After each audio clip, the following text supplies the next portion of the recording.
Robert Stack was a Hollywood legend, appearing in more than 40 films over the span of his career, as well as many notable TV appearances and hosting gigs. He was a household name both for his portrayal of Eliot Ness in the TV show The Untouchables, as well as his later years hosting Unsolved Mysteries. But before any of that, Stack had a stellar career in the military, and his time serving his country left an indelible mark on him as a man and a performer. In this video, we'll talk about Stack's military service and fill you in on some facts about Stack that you might not know. Join Facts First as we present Robert Stack was forever changed by his military career. Stack's time in the Navy. During World War II, Stack joined the U.S. Navy, serving his country as an aerial gunnery officer. He was also a shooting instructor for other soldiers due to his years as a youth excelling at marksmanship. We'll get into that in a minute. His service during the war solidified the man he eventually became and likely helped him craft and hone the ability to play stoic, serious characters with high moral fiber. Stack also came from a military family. 5 of the Stacks served in the U.S. Navy during the war. One was even an admiral who was tasked with serving as a special aide to the president. By the time Robert finished his service and was discharged in 1945, he had achieved the rank of full lieutenant. Now let's take a look at some other facts about Robert Stack that you might not know. Skeet shooting champ. Stack was a gifted athlete. As such, he played a variety of sports as a youngster and exceeded at several, though he ended up focusing his talents on some less common athletics. While attending the University of Southern California, Stack was a star on the school's polo team. He was also a speed racer. And if those weren't obscure enough sports, he was also a champion skeet shooter. Before even getting to college, Stack was excelling at the sport. He was part of the All-American skeet rifle team by the time he was 16. He also managed to set 2 world records in those days and eventually became the national skeet champion. He was eventually inducted into the National Skeet Shooting Hall of Fame in 1971. While in college, he basically only took acting classes as a way to round out his days, so he wasn't only focused on academics and athletics, which for most people would have probably been enough, but clearly Robert was a go-getter. It was during this period that he performed in an amateur stage production and got noticed by a talent scout from Universal. The scout approached Stack as he was standing just off stage, hopefully after the play had ended, and offered him a contract on the spot.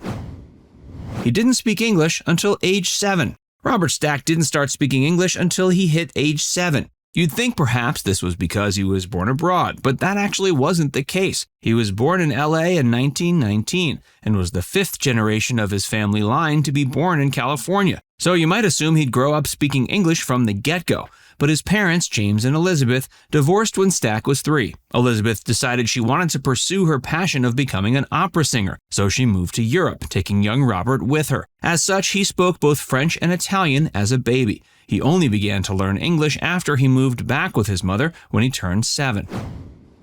He was in the first 3D film. The technology that makes up very basic 3D has actually been around since the early 1900s, but it's believed that the first time it was utilized in an actual feature-length movie was in 1952 with Buona Devil. It used tech that was referred to at the time as natural vision. Stack was one of the actors in Buona Devil, playing a character named Jock Howard. The movie's about a pack of aggressive lions that have been attacking railroad workers in Africa. Stack's character Jock is a railroad worker trying to find ways to keep the lions at bay and stop them from eating all the local workers trying to build the railroad tracks. While the film hasn't really stood the test of time in a cultural sense, it was important in certain ways. Most notably, it was the catalyst in the immense popularity of 3D movies of the 1950s. After Buona Devil, there were a ton of films that required audiences to wear those classic colorized glasses to give the illusion of depth of the film they were watching. Desi Arnaz begged him to play Eliot Ness.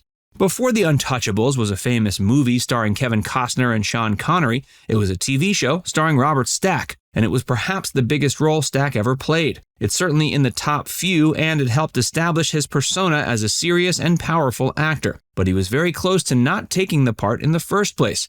He had just garnered an Oscar nomination for his performance in Written on the Wind in 1956. As such, he assumed his future was in film. At the time, TV and film had far less crossover, so actors tended to do either one or the other.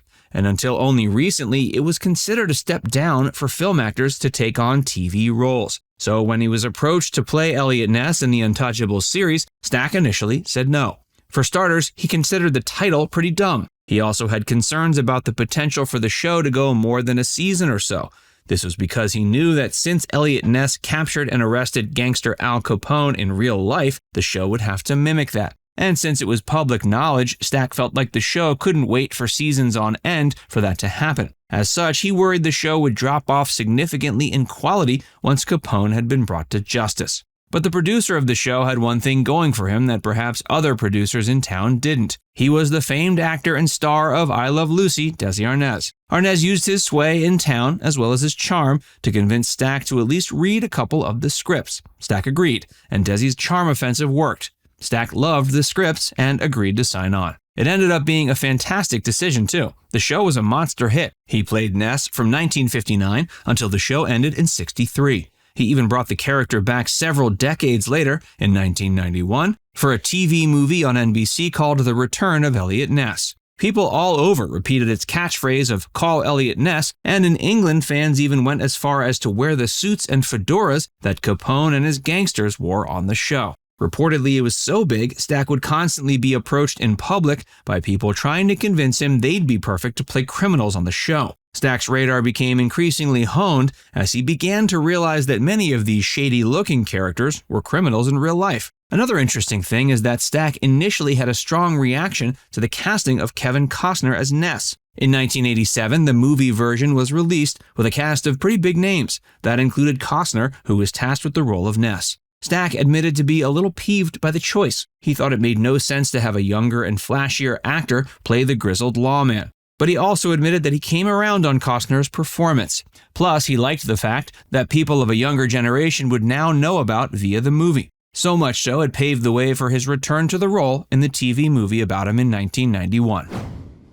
He was mad at Unsolved Mysteries. Stack was known as the longtime host of Unsolved Mysteries. The show can be credited as a precursor to the modern craze of true crime stories that seems to pervade TV, movies, and podcasts. And while he was generally happy with the hosting gig, there was a point when he got furious at NBC. In 1995, the network abruptly moved the show from its standard slot on Wednesday night to other assorted nights, and there was a lack of publicity about the move, which made many viewers assume it was canceled. Stack ended up writing a letter to the LA Times about it after the paper had written an article discussing the show's seeming demise. He defended the show's ratings, pointing out that during its recent airings on Friday nights, there had been a 43% increase in viewership for NBC over what had been in that slot before. Fortunately, the demise of the show was greatly exaggerated, and he continued to host it until 2002. Now it's time to hear from you. Which of these facts about Robert Stack did you find most surprising? Let us know in the comments section below.